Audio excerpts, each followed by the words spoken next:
ত্রিভুজের আয়তন বা ত্রিভুজের ঢালাই বাহির করার নিয়ম। অনুপাত 1:2:4। অনুপাতের যোগফল 7।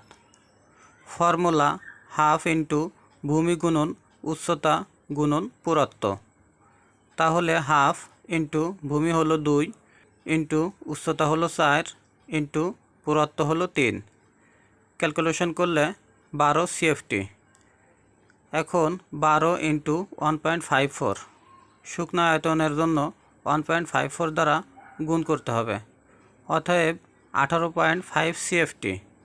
তাহলে সিমেন্টের পরিমাণ কত আসবে? 18.5 ভাগ অনুপাতের যোগফল ইন্টু 1, 2.64 CFT বা 2.11 ব্যাগ।